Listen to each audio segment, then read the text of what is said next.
கதை கேளுங்க சேனலுக்கு உங்களை அன்புடன் வரவேற்பது சாந்திகா சிவகணேஷ். நண்பர்களுக்கு வணக்கம். அடுத்ததாக நாம் பார்க்க போகிற நாவலோட தலைப்பு மாறும் காலங்கள் மாறா காதல். எழுதியவர் சாந்திகா சிவகணேஷ். இந்த கதை அமெரிக்காவில் உள்ள டெக்சாஸ் மாகாணத்திலும் இந்தியாவில் உள்ள சென்னையிலும் நடக்கும் கதை. அத்தியாயம் 6. சாப்பிட்டு முடித்த கையோடு சஞ்சனா சாதனாவை அந்த தீபாவளி பார்ட்டி வாட்ஸ்அப் குரூப்பில் சேர்த்தாள். சாது ஆட் பண்ணிட்டேன், உன் ஐஃபோனை பாரு என்று சொல்ல சாதனா பார்த்தாள். அந்த குரூப்பில் இருந்த எண்களை பார்த்தாள். சில எண்களில் நேராக அவர்களின் பெயரும் இருந்தது. அதில் கார்த்திகா என்ற பெயர் இருக்கிறதா என்று தேடி பார்த்தாள். ஒரு எண்ணில் கார்த்தி என்ற பெயர் இருக்க அந்த எண்ணிற்கு தனியாக குறுஞ்செய்தி அனுப்பினாள். ஹாய் கார்த்தி, திஸ் இஸ் சஞ்சனா's sister. Are you available tomorrow 6 p.m. to stop by Anjappar restaurant to check on the food taste? If yes, let me know by tomorrow 5:30 p.m. என்று குறுஞ்செய்தி ஒன்றை அனுப்பிவிட்டு குழந்தை விஷாலுடன் குட்டிப்பையா பட்டுப்பையா என்று கொஞ்ச குழந்தை அவளை பார்த்து சிரித்து கொண்டிருந்தான். கார்த்தி, இது சஞ்சனாவின் தங்கை. நீங்கள் நாளை 6 மணிக்கு அஞ்சப்பர் ரெஸ்டாரண்ட்டுக்கு வர முடியுமா? வந்து நாம் ஃபுட்டை டேஸ்ட் பண்ணி பார்க்கலாமா? அப்படின்னா எனக்கு மெசேஜ் பண்ணுங்க அப்படின்னு அதில் போட்டிருக்காங்க. அன்று இரவு படுக்க செல்வதற்கு முன்பு சஞ்சனா சாது மெசேஜ் பண்ணியா என்று கேட்டாள். பண்ணினேன், ஆனால் ரிப்ளை இல்லை. அப்படியா, சரி, வெயிட் பண்ணி பார்க்கலாம் என்று விட்டு அவரவர் அறைக்கு சென்றனர். கார்த்திக், சுகந்தன் இருவரும் ஒரு தமிழ் படத்தை பார்த்து முடித்துவிட்டு வீட்டிற்கு திரும்பி கொண்டிருந்தனர். படம் ரொம்ப நல்லா இருந்துச்சு இல்லடா என்று கேட்டான் சுகந்தன். ஆமாண்டா. தியேட்டரில் யார்கிட்ட பேசிட்டு இருந்த? என்னோட ஃப்ரெண்டு கிட்ட பேசிட்டு இருந்தேன். உனக்கு நிறைய ஃப்ரெண்டு இருக்காங்களா? இருக்காங்க. இன்னும் கொஞ்ச நாளில் உனக்கும் நிறைய ஃப்ரெண்ட்ஸ் கிடைப்பாங்க. எங்கடா, இந்த குளிரில் யாருமே வெளியே வர மாட்டேங்கிறாங்க. அப்புறம் எப்படி தெரிஞ்சுக்கிறது கார்த்திக்? நீ குளிர்காலத்தில் வந்து இருக்க, அதனால தான் இப்படி இருக்கு. சம்மரில் வந்திருந்தா அதோ அங்கே ஒரு பார்க் தெரியுது இல்லை, அந்த பார்க்கில் நிறைய இந்தியர்கள் குடும்பத்தோடு வந்திருப்பாங்க.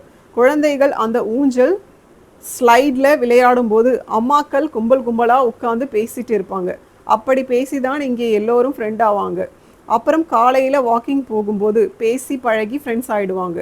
நான் இதுக்கு முன்னாடி ஒரு அப்பார்ட்மெண்ட்டில் இருந்தேன். அந்த அப்பார்ட்மெண்ட்டில் நிறைய இந்தியன்ஸ் இருப்பாங்க. அது ஒரு பெரிய கேங். எல்லா லாங்குவேஜ் பேசுபவர்களும் ரொம்ப க்ளோஸாக பழகுவாங்க. எனக்கு Hindi, Telugu, Kannada, Malayalam, Chinese, English, Spanish, இன்னும் நிறைய லாங்குவேஜ் பேசுகிற ஃப்ரெண்ட்ஸ் இருக்காங்க. சூப்பர்டா. கூடிய சீக்கிரம் இங்கேயும் நமக்கு நிறைய பேர் கிடைப்பாங்க. அப்புறம் ஒரு விஷயம் சொல்ல மறந்துட்டேன். நம்ம கம்யூனிட்டியில் தீபாவளி பார்ட்டி நடக்க போகுது. அப்படியாடா என்று சுகந்தன் ஆர்வமாக கேட்டான். ஆமாண்டா, ரொம்ப நல்லா இருக்கும், நீயே பாரு. சரிடா, பார்க்கலாம் என்றான் சுகந்தன். இருவரும் பேசியபடி காரில் வீடு வந்து சேர்ந்தனர். காரை ஓட்டி கொண்டிருந்த கார்த்திக் எதையோ தேடினான். என்னடா தேடுற என்று கேட்டான் சுகந்தன். கராஜ் ஓப்பன் பண்ணுற ரிமோட்டை தான் தேடுறேன் என்று சொன்னபடி கைக்கு கிடைத்த ரிமோட் மூலம் கதவை திறந்து காரை உள்ளே விட்டுவிட்டு இருவரும் இறங்கி உள்ளே இருந்த வழி மூலம் வீட்டுக்குள் சென்றனர். சுகந்தன் தன் அலுவலகத்தில் அவனுடைய மேலாளர் முன்பு அமர்ந்திருந்தான். அந்த அமெரிக்க மேலாளர் ஹாய் சந்தன் என்று அவனது பெயரை தவறாக உச்சரித்துவிட்டு அதை சற்று உணராமல் அவனை பார்த்து சாதாரணமாக புன்னகைத்தார். அதனை கேட்ட அவனால் தான் புன்னகைக்க முடியாமல் முகம் மாறியது. அவன் முகம் மாற்றத்தை புரிந்து கொண்ட அவர், வெயிட், யுவர் நேம் இஸ் சந்தன், ஆம் ஐ ரைட்? உங்கள் பெயர் சந்தன், நான் சரியாக சொல்கிறேனா என்று கேட்டார். No Nicholas, it's Suganthan. இல்லை நிக்கலஸ், என்னுடைய பெயர் சுகந்தன் என்றான். அவர் சுக்கு என்று அவன் பெயரை சொல்ல முயற்சித்தார். ஆனால் முடியவில்லை. ஆமாம், என் பேர் சுக்கு, மிளகு, திப்பிலி என்று மனதுக்குள் நினைத்து கடுப்பானான் சுகந்தன். எனினும் வெளியில் காட்டிக்கொள்ளாமல் மீண்டும் அவன் பெயரை உச்சரித்து காட்டினான். I don't think I would get it. Can you right that for me? எனக்கு அது புரிகிற மாதிரி தெரியல, கொஞ்சம் எழுதி காட்டுங்க என்றார் அவர். சுகந்தன் எழுதி அதனை உச்சரித்து காட்டினான். வாயில் வரவில்லை என்றாலும் அதனை விடாமல் அவர் முயற்சித்த விதம் அவனுக்கு அவர் மீது மதிப்பை உண்டாக்கியது. It's okay Nicholas, call me சுகா.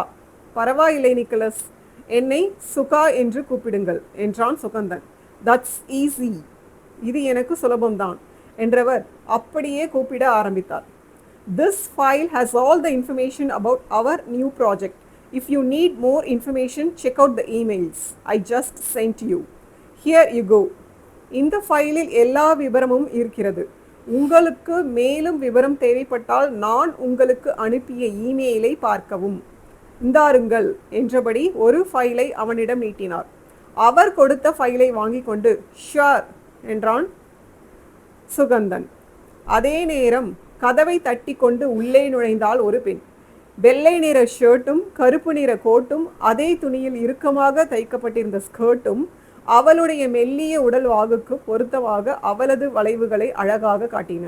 கழுத்தில் ஒரு வைர டைமண்ட் பெண்டன்ட் மற்றும் காதில் அதே மாதிரி வைர கம்மல்கள் ஜொலித்தன. தங்க நிறத்தில் இருந்த அவளது நேரான கூந்தல் இடைவரை நீண்டு இருந்தன. ஹாய் என்றபடி கையை ஆட்டிக்கொண்டு உள்ளே வந்தாள். மீட் மிஸ் நாட்லி, இவங்க மிஸ் நாட்லி என்று நிக்கலஸ் அறிமுகப்படுத்தி வைத்தார். ஹாய், ஐ ஆம் சுகந்தன், நான் சுகந்தன் என்று தன்னை அவளுக்கு அறிமுகப்படுத்தி கொண்டான் சுகந்தன். ஹாய் என்று அவள் அவனை பார்த்து புன்னகைத்தாள்.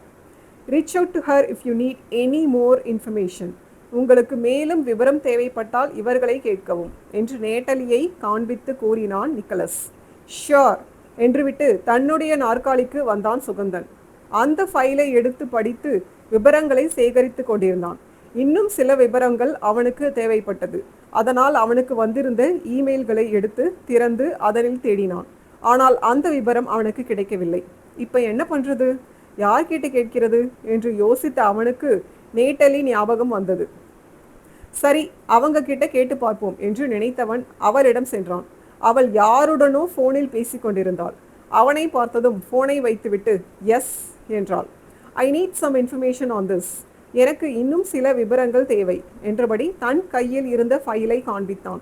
அவள் find more information in the email sent you, உனக்கு வந்திருக்கும் இமெயிலை எடுத்து பாருங்க என்று சொல்லிவிட்டு அவனிடம் இருந்து பார்வையை திருப்பி தன் வேலையில் ஆழ்ந்தாள். அவன் மீண்டும் I just did, still couldn't find it, நான் இப்பொழுதுதான் அதில் பார்த்தேன் ஆனால் கிடைக்கவில்லை என்றான். Okay, let me send you few more links, சரி நான் இன்னும் சில விவரங்கள் அனுப்புகிறேன் என்று விட்டு மீண்டும் தன் வேலையில் ஆழ்ந்தாள். தன் நாற்காலிக்கு வந்த சுகந்தன் மற்ற வேலைகளை தொடர்ந்தான். சிறிது நேரத்திற்கு பிறகு அவனுடைய இமெயில் திறந்து பார்த்தான். அவனுக்கு எதுவும் வரவில்லை. சரி, பிஸியாக இருந்திருப்பாங்க, அனுப்புவாங்க என்று நினைத்தபடி வேலை செய்து கொண்டிருந்தான். நேரம் போனதே தவிர அவரிடமிருந்து எந்த இமெயிலும் அவனுக்கு வரவில்லை. அவனது இன்டர்காம் ஒலித்தது. பேசியது மேலாளர்தான். அவனை அவரது அறைக்கு அழைத்தார். அவன் அங்கு சென்றான். Did you have a look at the file, you got the information needed, நீங்கள் அந்த ஃபைலை பார்த்தீர்களா, உங்களுக்கு தேவையான விவரங்கள் கிடைத்ததா என்று கேட்டார். அதே நேரம் உள்ளே நுழைந்த நேட்டலி காதுகளில் அது விழுந்தது. அப்போதுதான் அவளுக்கு அவன் விவரம் கேட்டது ஞாபகம் வந்தது. Oh my God, I forgot that, is this guy gonna tell that to the manager man, அடக்கடவுளே, நான் அதை மறந்து போய்விட்டேன், இவன் இதை மேலாளரிடம் சொல்ல போகிறானா என்று நினைத்தபடி சிறு பதட்டத்துடன் சுகந்தனை பார்த்து கொண்டிருந்தாள்.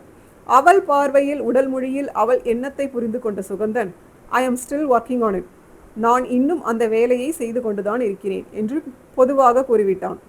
இதை கேட்ட நேட்டலி தேங்க் காட் என்று மனதில் நினைத்து கொண்டு நிம்மதி பெருமூச்சு விட்டாள். அந்த அறையை விட்டு வெளியே வந்ததும் நேட்டலி அவனிடம் வந்து I am extremely sorry, I forgot, it's crazy Monday and thanks, you saved me, I will send the email right now, மன்னித்துக்கொள், நான் மறந்துவிட்டேன், திங்கட்கிழமை என்பதால் வேலை அதிகம், நன்றி, நீ என்னை காப்பாற்றி விட்டாய், நான் அந்த இமெயிலை இப்போதே அனுப்பிவிடுகிறேன் என்று அவனிடம் கூறியவள் அடுத்த நிமிடம் தன் கையிலிருந்த லேப்டாப்பின் மூலம் அந்த இமெயிலை அவனுக்கு அனுப்பினாள்.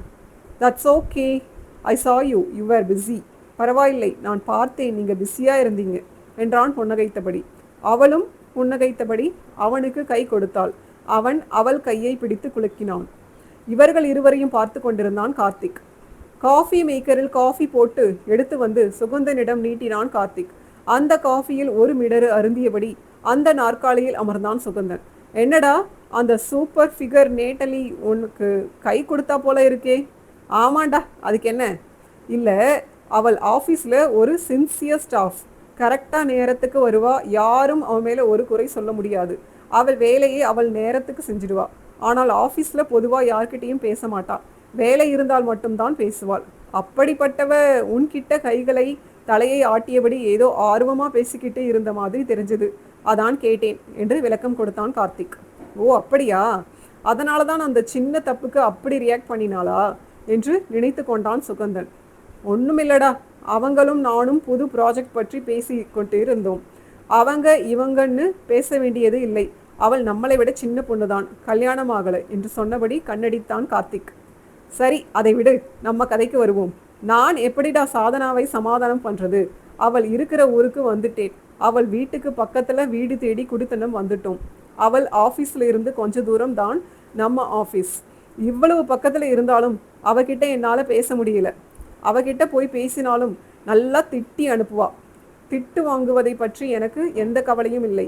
ஆனால் நான் அவளை சும்மா சும்மா தொந்தரவு பண்ணி இன்னும் அவளுக்கு கோபம் ஜாஸ்தியாகாமல் பார்த்துக்கணும். அதை நினைச்சாதான் எனக்கு கவலையாக இருக்குது. அதுக்காக தான் கொஞ்சம் கேப் விட்டு அவளை பார்க்கலாம்னு நினைக்கிறேன் என்றான் சிறு வருத்தம் கலந்த குரலில். நீ சொல்கிறதுலையும் பாயிண்ட் இருக்குது, ஆனால் அதுக்காக ஓவராக கேப் விட்டுடாதே என்றபடி கார்த்திக் அவனுடைய ஃபோனை எடுத்து வந்திருந்த குறுஞ்செய்திகளை படித்தான். அதில் புதிதாக ஒரு எண்ணிலிருந்து குறுஞ்செய்தி வந்திருக்க, யாரடா இது என்று வாய்விட்டு கேட்டபடி அதை படித்தான். படித்தவன், ஓ, அந்த தீபாவளி பார்ட்டி ஏற்பாடு போயிட்டு இருக்கா? சஞ்சனா சிஸ்டர் இவங்களுக்கு பேர் கிடையாதா? அஞ்சப்ப ரெஸ்டாரண்ட்டுக்கு வரணுமா? இந்த வேலை வேறையா? எத்தனை மணிக்கு? 6 மணிக்கா? மணி இப்போவே 5:40 ஆகுது. நானே இப்போதான் பார்க்கிறேன். சரி, அப்புறம் பார்த்துக்கலாம் என்று வைக்க போனவனை தடுத்தான் சுகந்தன். என்ன பேரு சொன்னடா என்று கேட்டான். யாரோ சஞ்சனாவோட சிஸ்டரான், பேரு போடலை. டேய், சஞ்சனா சாதனாவின் தங்கை பேருடா. அப்படியா? எனக்கு தெரியாதே. ஆனால் அதே பெயரில் வேறு யாராவது இருந்திருந்தால்?